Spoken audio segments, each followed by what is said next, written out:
Boundless Spirit, pushing the limits of talk radio with Charlene Springer.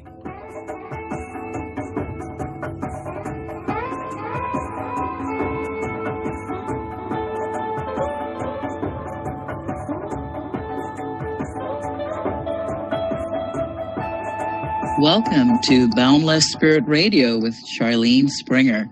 And we have an incredible show for you today. And this is an update on what's going on. We have a regular, we can call him a regular now.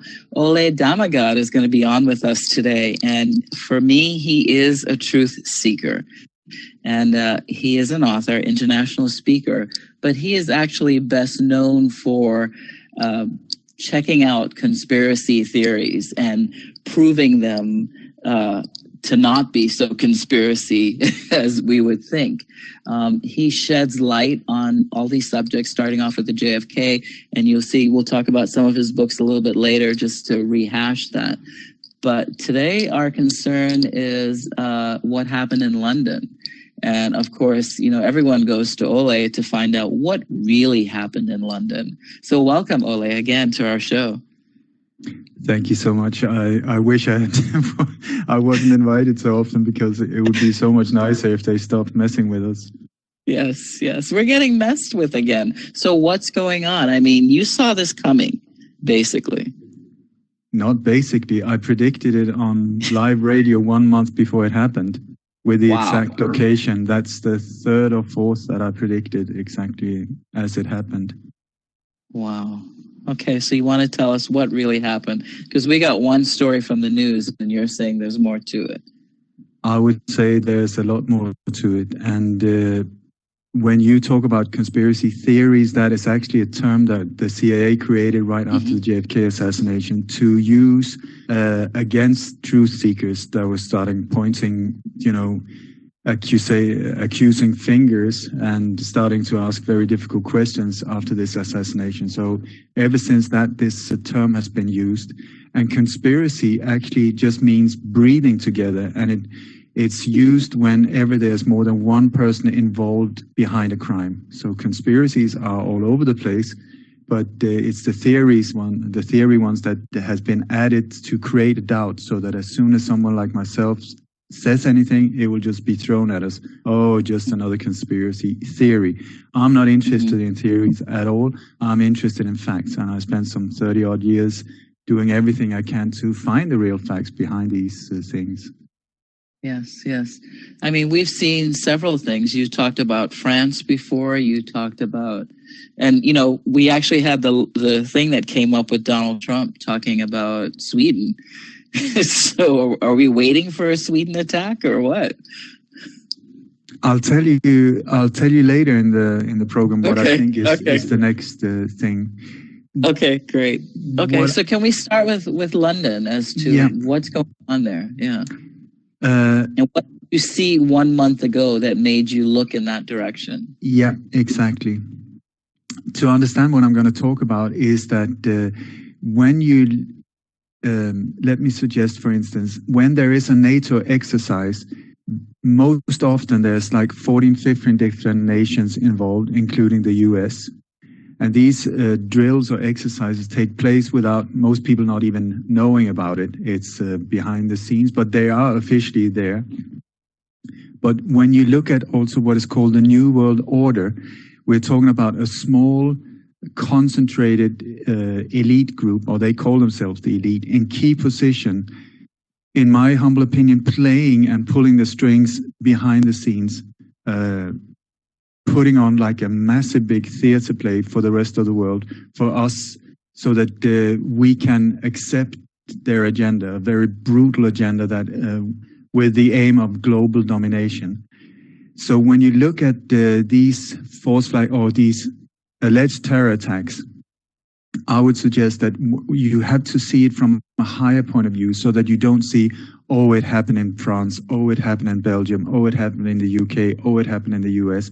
We're looking at coordinated attacks that are, it's just like a chess play, you know, where we are just on the board. The different countries are just different what do you call it, chess pieces being used. And the people in the New World Order have very openly written books about this. They're not ashamed at all about, it's right there in the form of Agenda 21 and many other books and biographies where they speak about it very openly, what their goal is with the rest of us, and not a very nice future, I would tell you, if we don't do anything about it. So this is why I have focused a lot of energy trying to expose what is going on and the different methods that are being used. You speak always about karma, that they have to tell you, or that as well. Work. That as well. But throughout all ages, there's always been a small little group that has thought that they are so much better than the rest of us. So their whole dilemma have been, how can they control us, the masses, and to get us to do whatever they want and even pay for it and worship them at the same time, while we're being totally used and abused and so on. And the answer through all ages have been through fear. It is only through fear that they can control us. So at times when there is nothing to be fearful of, they have created outer enemies, like a boogeyman that will freak us out so that they can come in and protect us against this threat from the outside, coming as the hero. Saviors, yeah. Yeah. So it's an old Roman template called problem, reaction, solution. The elite few secretly create a problem nowadays in the form of alleged terror acts, mass shootings, horrible viruses, financial crashes, awful natural catastrophes, and so on, as a problem to create an emotional reaction from us that would just freak us out. So we would go in like mode, and where we will not use our brain, but just go into an emotional reaction. And once they got us there, they will then serve us the solution. And the solution is every single time something we would never, ever have accepted had it not been for the problem. Problem, reaction, solution. Extremely important to understand how that one works. And once you start seeing it, you will see it being played out again and again and again and again. So, terror, terrorist, Allah Akbar, and so on. I have spent many, many years looking into, I don't know, by now it must be hundreds of so-called terror attacks, terror groups, terrorist organizations, and so on. And I tell you, I have come to the same conclusion again. I keep repeating this word again and again and again, because it is the same that is being played out on a manifold of the occasions. And they're choosing key cities to do these so-called alleged terror attacks in. It's very important for them to hit us emotionally. So that is why they target emotionally charged symbols for whatever nation it is. So it would be the Eiffel Tower, it would be Twin Towers, it would be the Acropolis, it would be, the Big Ben. Some of these symbolic locations that can really make an impact, emotional impact, depending on what level they want this to hit. Because many of these are just ridiculous on a very low level, just there to stir the fear mode. It can here in Europe, it is ridiculous. Many of these, they don't even put an effort into making it look real, hardly. But then there are major ones, like the one in London now, like the Nice attack, like the Brussels airport attack, Orlando shooting, and so on. So you mentioned about karma, and this is one of the things that is a blessing for us, and a very bizarre thing as well, because according to insiders that have informed me, the way the people in the elite, I really don't like using that word because it's their term, their name for themselves. I have other words for them that is not very nice.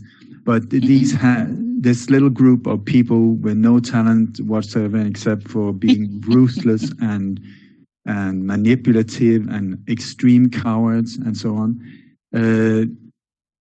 Not even daring to do things themselves. They always have other people to do it, and then they're hiding in the shadows behind, just pulling the strings and coming out afterwards saying, "We need to stand united in the face of terror." These are the ones.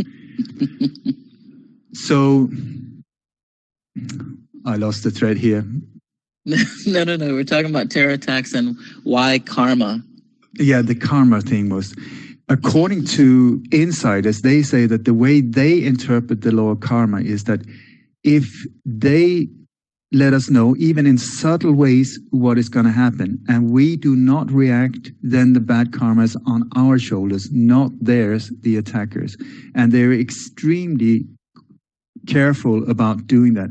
So once I started seeing and understanding that this is actually true, that it's almost like in a Dan Brown novel, you know, that every chapter ends with a clue for the next chapter, I thought, wow, this is both terrifying and fantastic, because this gives us a chance, if we can just spot these clues, to predict them and defuse them and stop them, because I'm tired of this madness, you know.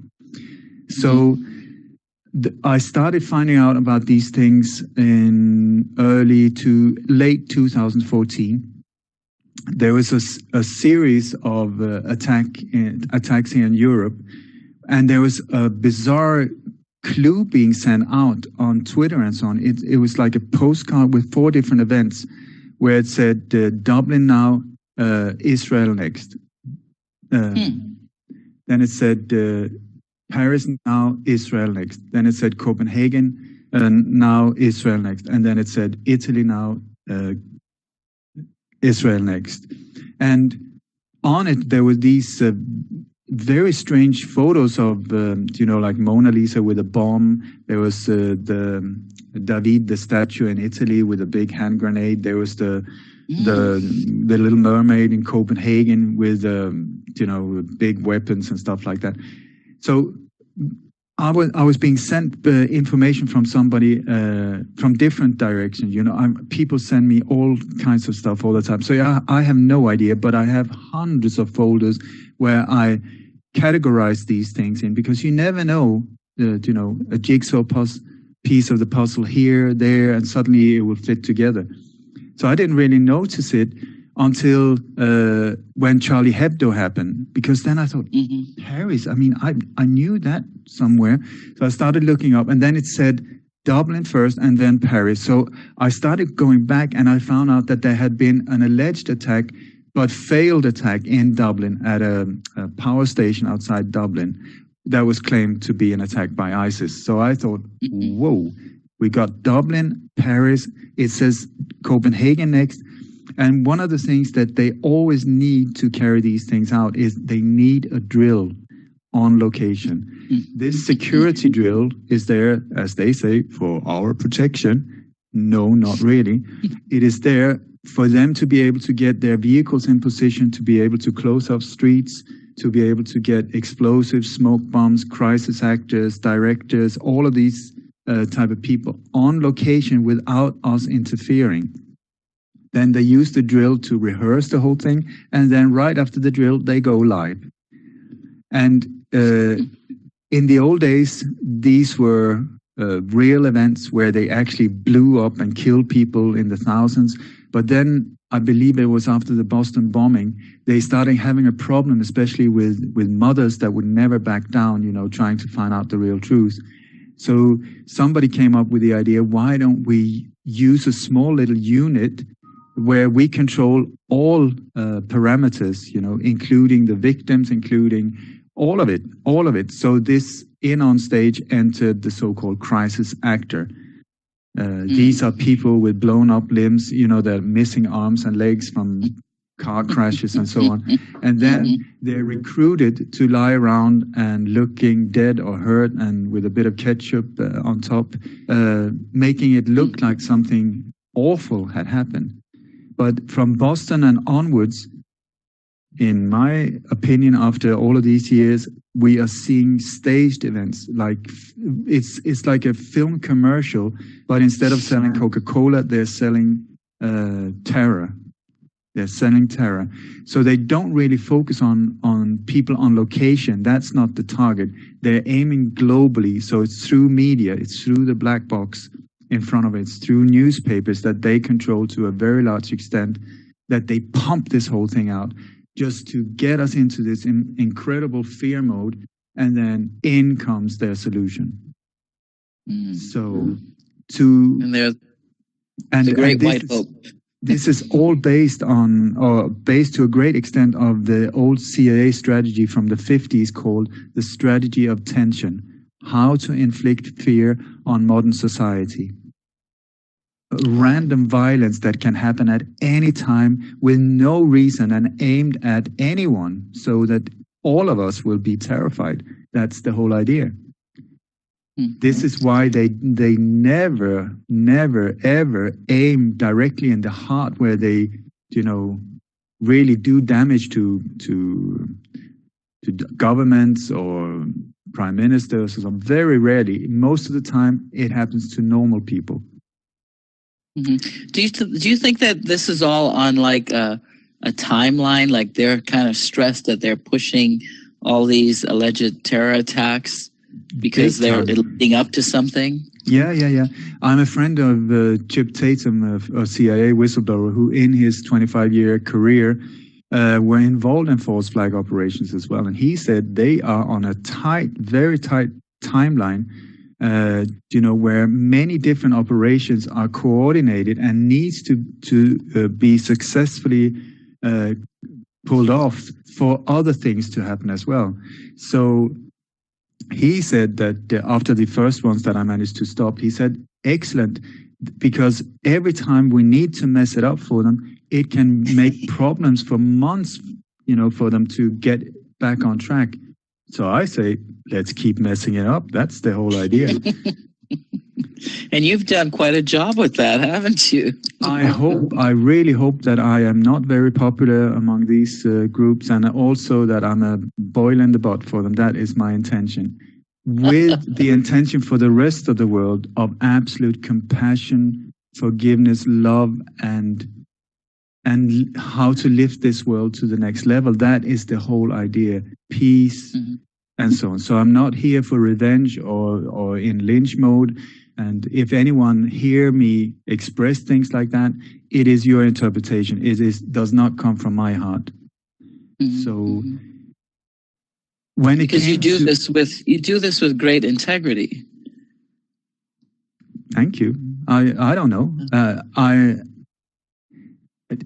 Listen, I'm a simple person. I have it's very easy to make me happy. I don't need anything, which is also why I think it's very hard to bribe me, because if you try to bribe me, I wouldn't know what to do with the money. I would give them away, or since I'm very focused on becoming fearless, it's very hard for them to get to me as well. And since I don't fear being killed, that makes it even more difficult for them. So I really hope that it's not easy for them to get to me. And I've had the immense joy over the years to meet other people who have devoted their lives to this, and we're in the same boat, all of us. And it's fantastic to meet such brave individuals who have been standing up. All of them have been going through absolute hell in their private lives and so on. But all comes with the same intention, how to help save the world, because this world is like a beautiful body, but with a cancer growth. And this cancer growth will kill the body. It will kill us if we do not do anything about it. So my intention is to aim the light into the darkest of the darkest in the corner of the belly of the beast, and that is also why my website is called Light on Conspiracies, because that is exactly what I try to do with the truth. Let the truth do its job, and then you don't need an army, you don't need a title, you don't need a power position, you don't need money. You just fearlessly expose it, because I spoke to this another whistleblower, a former Swedish police officer who was very involved in stopping the mafia in Sweden and so on, who's now actually an Apache tracker. It's super interesting. But he said to me that crimes cannot take place out in the open. More or less all types of criminality is hidden. And so by aiming the light, we mess it up for them. You know, put the spotlight right in their face and they become powerless. We take away the power from them. So that is why also I focus so much on my life now to expose the templates, because there's so few these methods that are using against us. Even though it looks chaotic, it's absolutely not. It's like baking a pie. You just need to know the ingredients and the different steps. So once you know that, it's a piece of cake, more or less. Literally. Terror cake. And we don't have to eat it. No, that's the whole thing. And this is the whole point. They can only control us if we're fearful.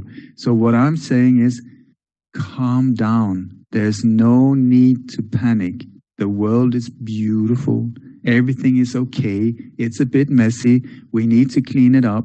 We need to become courageous. We need to be strong and stand together in love and compassion. But really, there's nothing to fear. Not what we are being told. Because the whole thing is, either we are in a world where Muslim terrorists wakes up every morning, they have cornflakes, and then they go through a manual on how to blow us up. Or that's option one. Or there are no such thing as a Muslim terrorist. And these things are inside jobs by people that we have elected to protect us, who are doing it to us. Inside state-sponsored terrorism. So I'm telling you that these options are extremely different. So I think it's very, very important that we come to an understanding of what is actually going on and see, does it match up? Does the official story match up? Is it possible what they're saying? Is it probable? Is it provable?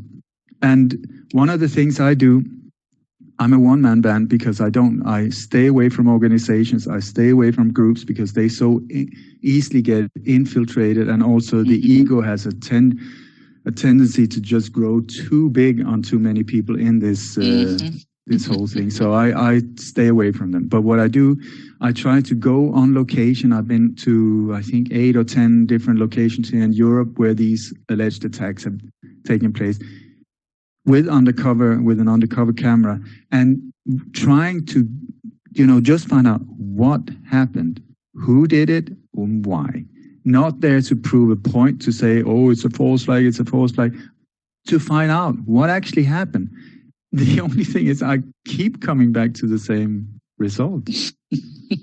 And for people who are not aware of what a false flag is, it's an old naval term from, when the great British Empire was out there, or rape and plunder. Even Denmark, I'm very sorry. I feel bad about your little island that we were there doing mad stuff. Well, today it's 100 years exactly that they signed it over to the United States. Well, they should sign it over to you on the island, not to the States. I know, yeah.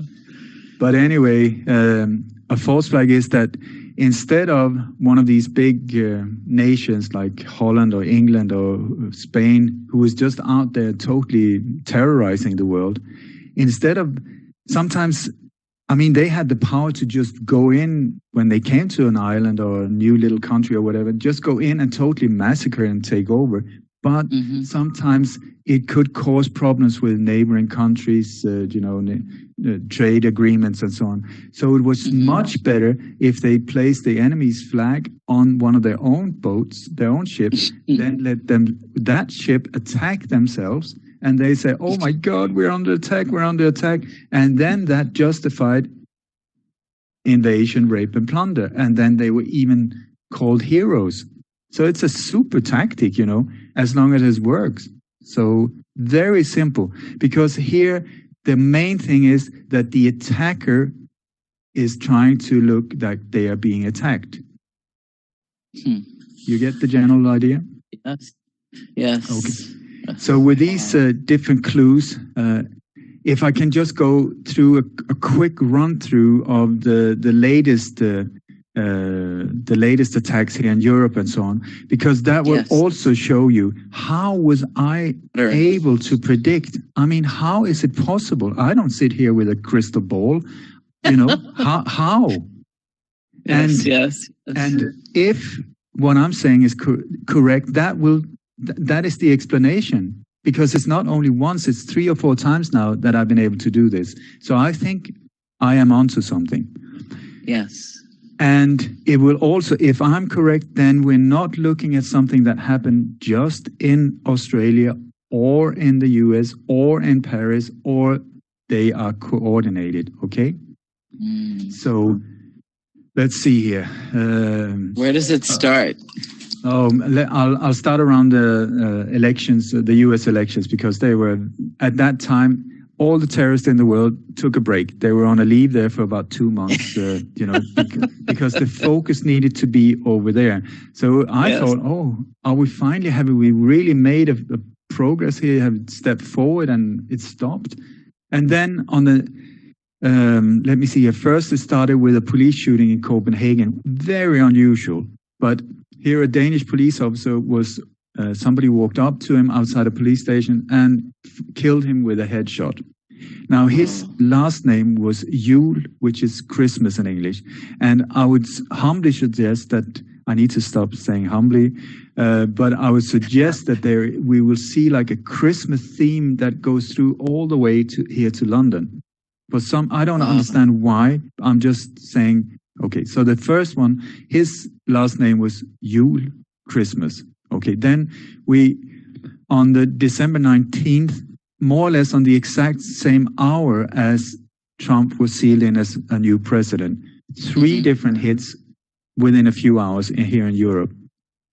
There were the Berlin truck attack. There were the alleged assassination of a Russian ambassador in Ankara, Turkey, and there was a mosque shooting in Switzerland. Okay, what are the chances after several months of nothing and then boom, boom, boom, right when he's sealed in? Could it be coordinated? I ask you. So in Berlin, which was I mean, sometimes I just go. You know, I've done hundreds and hundreds. I don't know how many interviews there are on YouTube where I break down every single case in a 2-hour interview. So please go there if you doubt any of these things. Yes. But let's go to Nice on the 14th of July.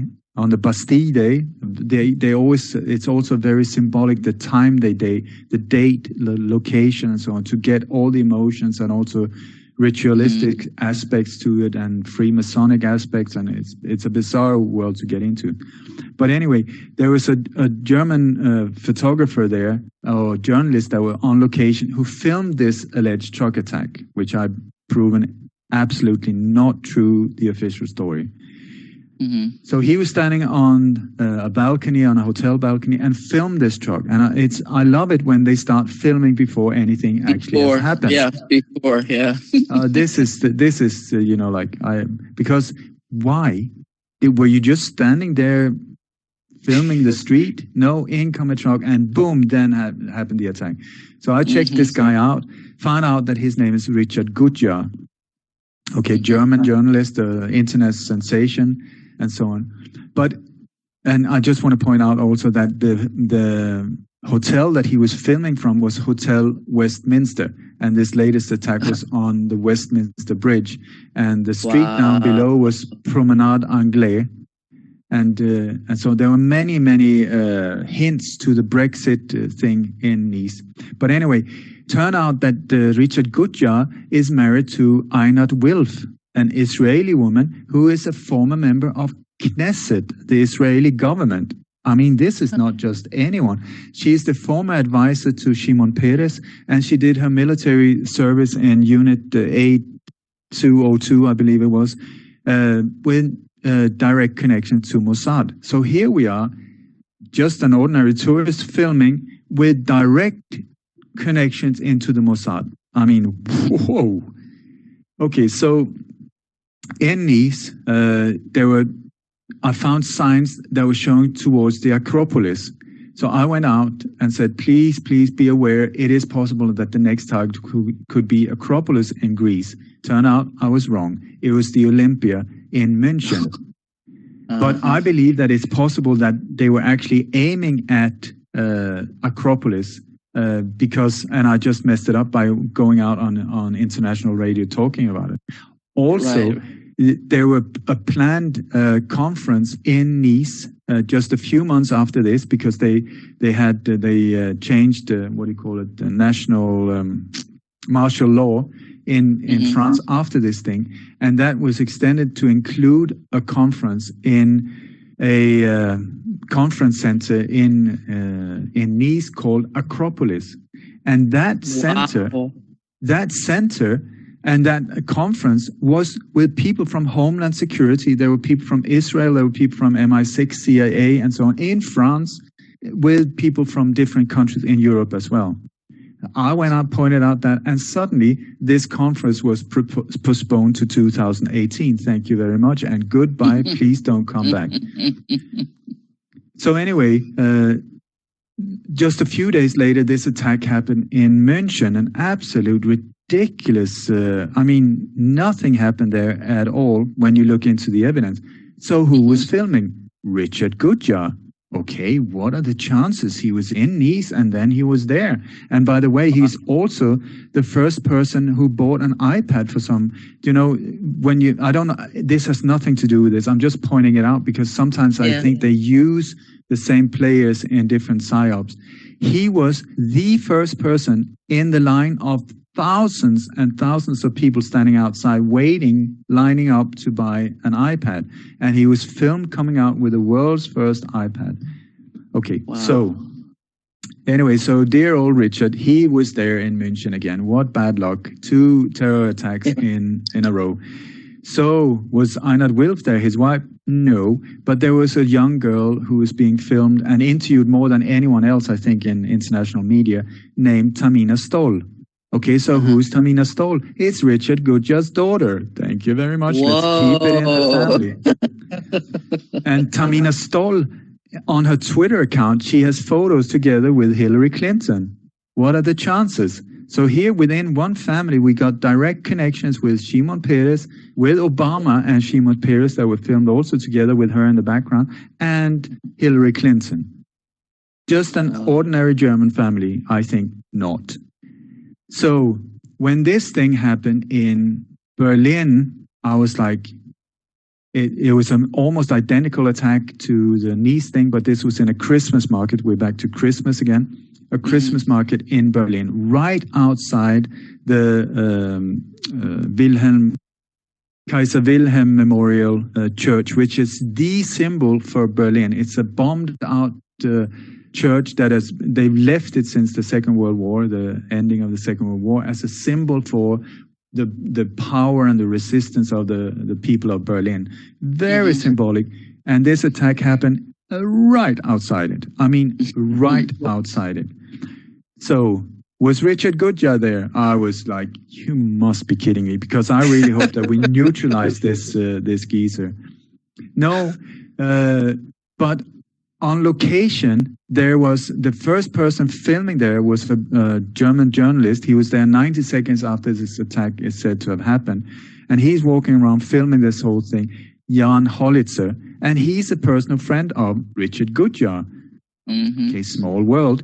And then on location as well, a person who left just minutes before this whole attack happened, or is said to have happened, was Einat Wilf's colleague from the University of Tel Aviv, where he's working as an internationally recognized expert on terror. Shlomo Shapiro. What are the chances? And then you had CNN and BBC on location before the German media even happened to get there, managed to get there. And then also on location and giving a thumb up on her Facebook page the day after, she wasn't really there when it happened, but she was very close by, was a Finnish woman who's one of the people responsible for media contacts for NATO. So, and we're looking at a small little area, it's like 100 yards long, where a truck is said to have driven in there, doing maneuvers that are totally impossible without knocking over a lot of stuff, without braking, even though it came 40 miles an hour, where you have footage, alleged footage, it's a dash cam footage where you see the truck past the entrance into and there are no brake lights, there's no nothing. It's just you can see a silhouette that drive by. And outside the whole area are like, what are they called? Like metal poles, like right. Boulders. Yeah, they're like, they call them terrorist bumps or something like that because they block people from bombing the place. Yeah. Yeah, now maybe they call them terrorist blocks, but in the old days, they're just there to make sure people can't park there or go in. And these are heavy-duty, hardcore stuff. You do not mess with them. They will smash up your car. But here you have the truck who managed to pass in to the Christmas market, and then after just 100 yards, even though he could have killed so many more people, he made a left and came out into the main street again. But the thing is, right behind the truck, when you see the footage of it, there's one of these boulders parked up against it. No damage whatsoever to the truck. No, the truck is reversed in location. Also, did we go through this Berlin thing last time I was on your show? No, we didn't. Okay, in that case, I don't want to repeat myself. But anyway, there are lots of Christmas light hanging down, and so on. The thing is that they're hanging lower than the height of the truck. So the truck, had it gone under there, it would have just pulled down the whole thing, but it didn't. And then you have this Richard's friend who's walking around. He comes 90 seconds after, because you can see he just pans across the clock on the church tower. And so we can time it if you go backwards. He was there 90 seconds after it happened. So officially, there's about, if I remember right, there's so many of these ones, 12 dead and 48 wounded, okay? That is quite a lot of people in 100 yards, correct? That is quite a lot of people hit by this one. Yes. So he films, and when these things happen, the CCTV cameras are always shut off. You will never have them working. Then when you see video footage from whatever the alleged attack is about, it will be totally blurred, and they will mostly film downwards their own feet when they walk around. Also, they will film the back of people. It will be very hard to identify, have any kind of facial recognition thing with people walking around there. So this guy is walking there right after it happened. There's no screaming. I mean, we're talking 12 dead and 48 wounded. I would think that there would be a whole choir of people crying for help and so on. Not a sound, except instead you see people trying to put up one of these Christmas booths that have been knocked over. You have two old ladies with their handbags just walking along like they were out shopping. People are walking around, not doing anything really. And then there are 3 victims sitting up being taken care of by somebody's cuddling them, How are you doing? I am not doing good. Okay, that's 3. 1, 2, 3. And we have 48 plus 12. That is like 60 people. So the truck is right there. He walks up to the truck. Nobody is trying to do anything around the truck. And so 48 plus 12, that makes 60. There are 3 visible. That means there must be like at least 55 people underneath the truck. Am I correct? Yes. Where are they? They are not there. Anyway, so where's the mob trying to turn the truck over for what it just did? No, nothing. Then nobody's doing anything. And also one thing that you will never see is normal people filming it or photos. Where are these photos? You will only see a certain amount of footage, and it will be the same repeated again and again. So it's very important to find out who are the people taking these photos and so on. Anyway, so the crime scene was shut off, and they were inside the crime scene. Is also very interesting to see what are the vehicles, because if they have nothing to do with it, why are they there? And you will always find a bus in there, and the bus is there to bring the crisis actors in and out. And most of the time, there's also trucks, white trucks, that are, I would suggest, what is called gaffer trucks. These gaffer trucks are there to deliver anything from makeup facilities to lighting to dress, everything, you just go there, or dead bodies, dummies, whatever is needed. And they are always there. So you can always see when the police had cornered off the crime scene, what are the vehicles inside? Very important. Because they're there the day after as well. Yeah, they feel wrong. I mean, I remember looking at a scene and going, why does that feel like it's fake? Just from looking at the scene, yeah. The way the lights are, there's just something wrong with what you're looking at. Yeah. So, anyway, there's one photo that went out big time on RT where you will see that they changed the color of the truck. The truck was contrary to the white truck in Nice. It was black now, but the trailer behind it is silver colored. Okay. But they changed the color so it looked absolutely golden. And then behind it, there's like Christmas decoration and lights, like a big bow and, like Christmas bow. I think so. The whole, and you got like in the background and on the street, Christmas trees, Christmas stars. And then there's a guy from the forensic team that walks around dressed in white with what looks like a Santa Claus hat.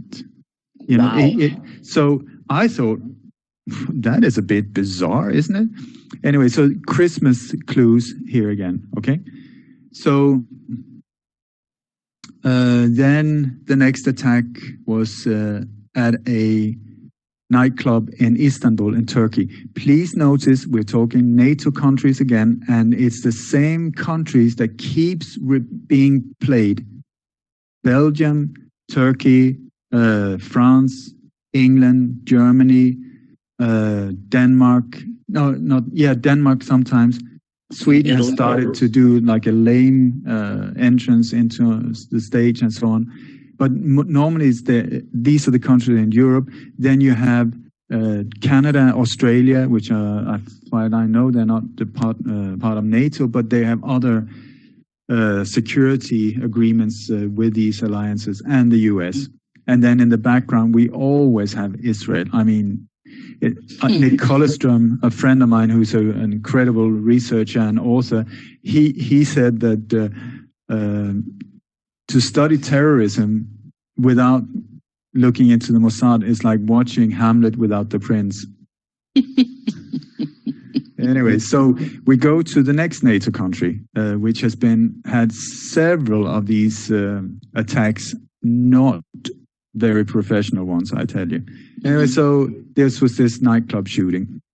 And it said that the one lone crazy guy, they always want them alone, because then there's by law, not a conspiracy, and crazy because then there's no motive. They were just crazy, they went in, or they were fanatic. These are the standard ones. So he went in there for no reason and killed a lot of people inside the nightclub. Well, he was dressed as Santa Claus. That was the first things that came out. And then even the president went out and said, no, he said he was not dressed as Santa Claus. But just by saying that, the impact is still there, Santa, Santa. And outside the nightclub, there was a big banner, I mean, really big, where a bearded guy, it's in Turkey, so I don't know what it says. There's this bearded guy drawn that just punches Santa right in the face. I mean, okay, so also you will see that there is CCTV footage. For once it worked, where you can see two different angles from outside the nightclub. But when he runs up, he fires a few shots, and two of the shots hit a car that is passing by. But if you fire a shot at a car it will just enter into the car. But here we have like fire sparks, which is exactly what they're called. It's a film effect that is used in film productions. You know, you have a little sticker on it. It's a little gunpowder explosive thing, but with metal flakes in it, so that it's just like at Christmas. What do you call these? You turn them on. Partly the sprinklers, exactly. Like, sprinklers, yeah. But they go a little more like. You had that at the Dallas police shooting. I've been on location there. You can even see there are no bullet holes where these shots are said to have hit. But there, you can see that when they took them away or when they exploded, they left, because they had like tape on the back. They left circular, very nice little marks on the different areas where they were shot. Absolutely not true. That shooting, zero truth among that. I was in Dallas as well, studied that. Did not happen. Yeah. So let's continue with Santa, because right after New Year's, first there was a truck attack in Jerusalem. And because Israel is never hit except from Palestinians. This is also a theme that keeps repeating, is that you have Israel slaughtering Palestinians. I mean, that the rest of the world can accept what's going on there. Shame on us. That is what I say. Shame on us. But they always make it out so that they are the ones being attacked. And often the quality is so poor when it comes to these false flag. I mean, they don't even put an effort into it, because they just do it, and we buy it, we're asleep and we're totally brain dead. So there's no need for them to go into details. And when you look into the attacks in Israel, anyway, so there was a truck attack there, and here we had it sort of like a little. I would say it looks pretty good. But once you start studying, there's a CCTV camera that has filmed this attack. The only problem is that from that exact angle, there is no CCTV camera, and also. Once you see these photos and CCTV footage, please be aware, do you see the actual CCTV footage, or do you see somebody who has filmed a screen showing this one? Because that's what they do as well, so that you cannot check the digital data from any footage and so on. It just becomes an empty screen. You can't get any info from it. And this is exactly what happened here as well. And then I've been going through it frame by frame with people who know by CGI, absolutely not a real thing that happened there.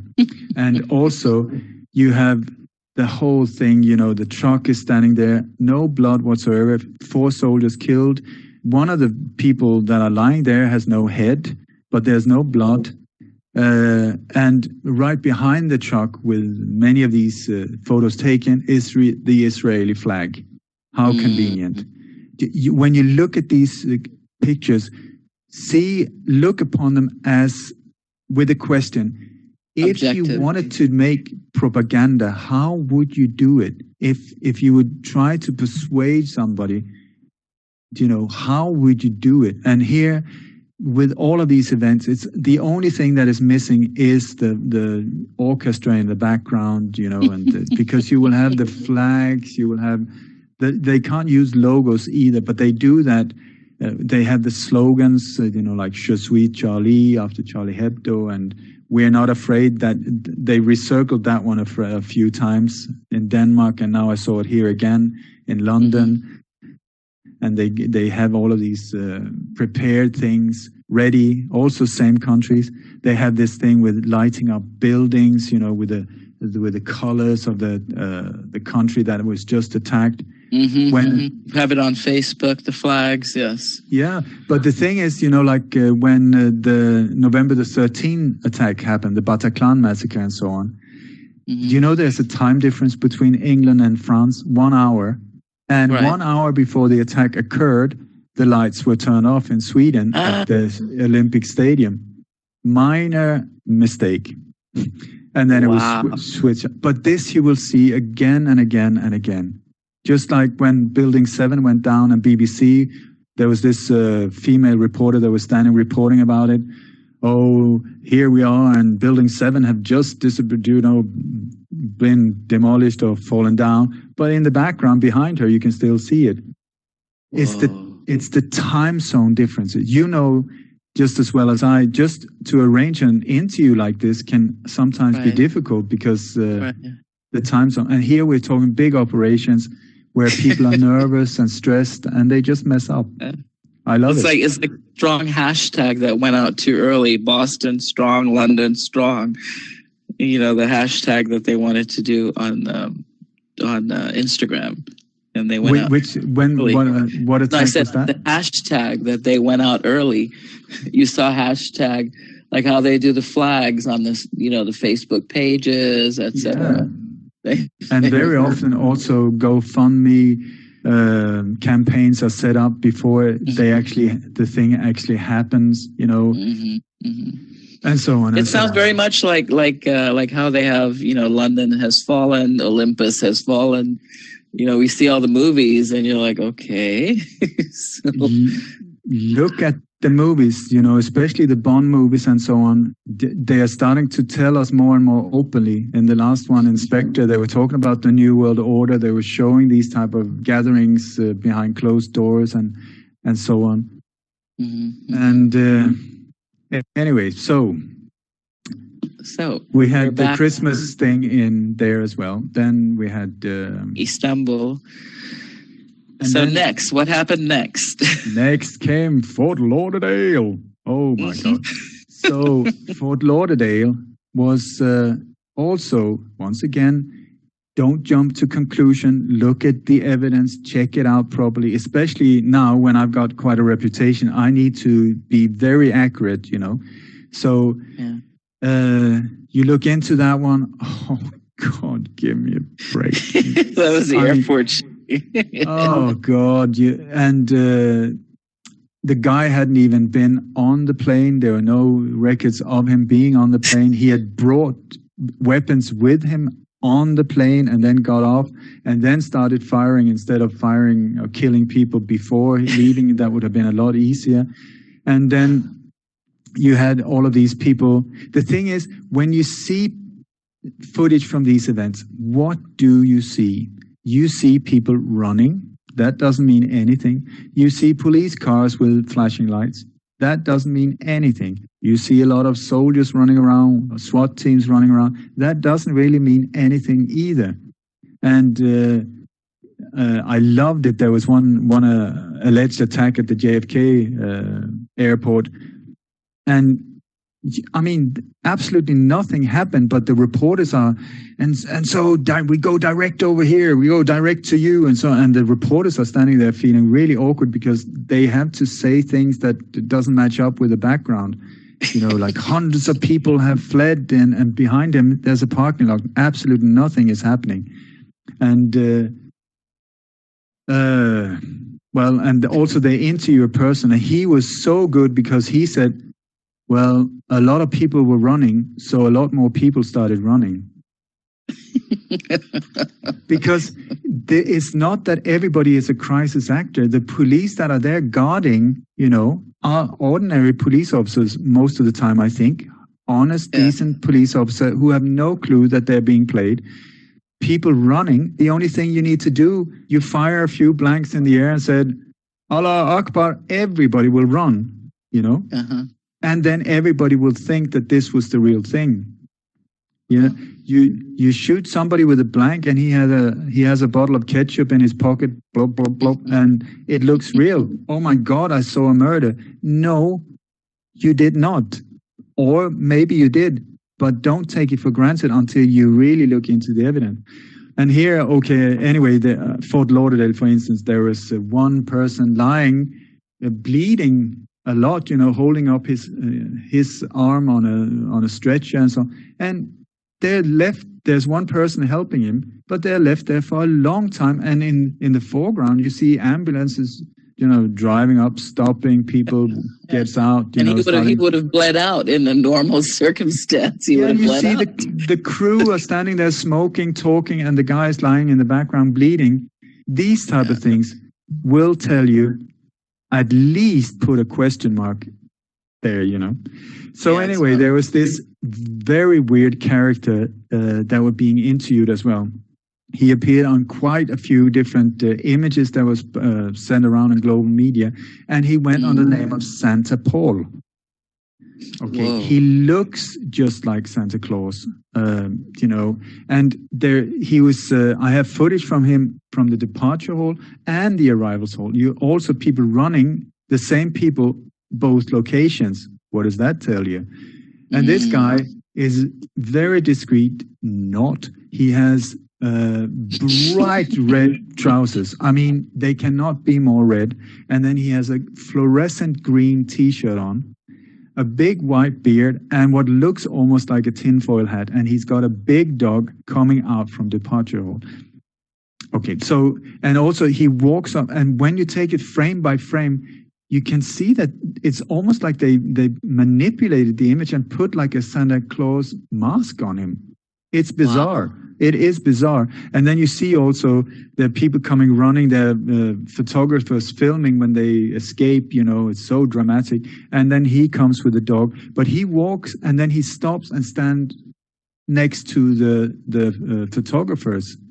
What does that tell you? This is also one thing to look out for, because people who are amateurs, I'm a former background extra, I've done hundreds no, I haven't, but many, different film shoots where I've been one of these people walking in the background, sitting in the background, not moving in the background, and there you have, which has been very helpful for me to understand these things because they are movie sets, And one of the things that you do when they're professionals there is like, first they shout background action and then action for the people in the foreground. But then when they say cut, it's as an extra, you just need to continue walking until they scream cut. But many people who are not so good, they stop when the foreground action starts, right. And this is exactly what we see here. Instead of you have to continue walking, but here, because they're amateurs, these operations cannot use good actors because they're already taken and would be recognizable. This is also when you see these interviews, I love them, of so-called victims or witnesses, where they're sitting smiling while talking about, well, ISIS chopped the head of my father and so on, and a big smile. It's called duping delight. It's a psychological phenomenon when people are manipulating you, and some people, I think they must be some kind of psychopath mentality, enjoy that thing, So they, when you look at anything from Sandy Hook or these alleged ISIS beheadings, turn down the volume and watch the faces of these people. Yeah. You will see more or less all of them are smiling. Yeah. Duping delight. Yeah. Wow. Okay, so Santa Paul was interviewed about this whole thing, and he was staying there the whole day, and he was interviewed in the night as well. It was dark behind him. So why was he hanging around? So when Santa Paul appeared, I thought, oh my God, could this be the clue for the next one? So I thought St. Paul, Minneapolis, the St. Paul Cathedral in London. I started checking out different ones. Are there any drills going on there? No drills there? No. And then happened the Melbourne car massacre. I don't know if you heard about that one. Yes. Yes. Okay. So what happened there? There was this guy who said to have been, he was pissed off, and he stole a car. He threw the Bible in the face of someone and said, "I've had enough." And then he hijacked his girlfriend, threw her off a bridge, stabbed his brother. Can you hear the drama? The whole, I mean, it's like a novel. And then he goes into central Melbourne and starts doing donuts in an intersection before he takes off and goes into a crowd and is said to have killed a lot of people. And then the police very bravely arrests him, and he's now waiting for court day and so on. And also the thing with these operations, they are mocking us. Look at the names they're using. I mean, this guy was Gorgonzolas. I mean, it's almost Gorgonzolas, but it's Garga Soulless. Soulless, yeah, soulless. Wow. Then you have there was one victim in Copenhagen. His name was Dan Usan.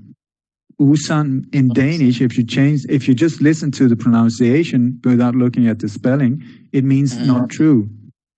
And then they love these sexual things, like is it okay if I say things? These are names. Sure. Okay. Cochran, Joe Cox. You have, now we have in Australia, Dick on Ass. I mean, what? You're kidding. Dick on Ass was the last name. Annie Cattle and another one, Dick on Ass. And here you have, in England, you had, I think his name was Chris Dickinson, wow. And Mark Rowley. If you notice, Crowley. It's all of these satanic as well. And the mark of the beast and or Masonic, actually. Freemasonic, big time Freemasonic. Yeah. Anyway, so when this happened, and that one as well is just super not good. We identified there's one person standing directing the whole thing, giving directions to the guy driving around in the car. As soon as he takes off, you also got special vehicles, trams and cars that just blocks the whole intersection so that it looks like there's traffic, but it's actually not. And people behind are just like in a traffic jam, not understanding that they're actually being part of something here. And you also got what I call bouncers, big former military-looking guys who are in T-shirts and so on, often with Nike logos on their clothes. But they're there to make sure that normal people do not interfere. And then the car, when he's given directions, so first to let the wheels do some burnouts here, and then now go, and he drives down the street, and he's followed by 3 identical BMW, silver-colored BMWs, which I would strongly suggest undercover police cars, and then a white. There are 2 other cars that follows. Then you have the whole thing with the same type of victims, and also the timeline doesn't match at all. I have people, fantastic friends in Melbourne. One of them, PK is one of the people, and the other man goes under the name Smoke and Mirrors, who very bravely have been walking around asking people, doing videos about this, many videos, totally exposing that it didn't happen. And people that were there didn't see anything. So what the hell was going on? And then PK was picked up by the homicide squad in Melbourne. They almost kicked his door in, took him downtown, 3 hours, really gave him a hard time for making these videos. Wanted him to have mental, what do you call it?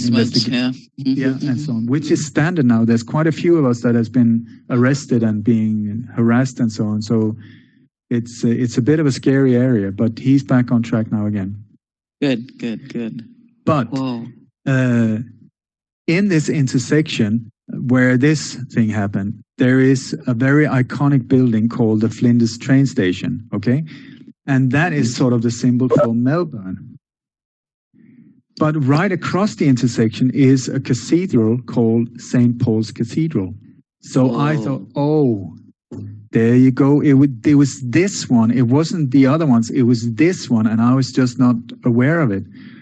So I looked into the Melbourne thing, trying to, one of the things also that made it very obvious was that on the car that are doing the donuts are a tow bar, but on the car that is crashed and stopped by the police and where they pull out a dummy, I tell you, because they pull out this body and the head is just bouncing on the pavement in a way that Yeah. Anyway, so there's no tow bar on that car, so not the same vehicle. Just like in Charlie Hebdo, where do you remember the black Citroen C3, where the two alleged terrorists jump out and they shoot the police officer on the pavement? Yeah.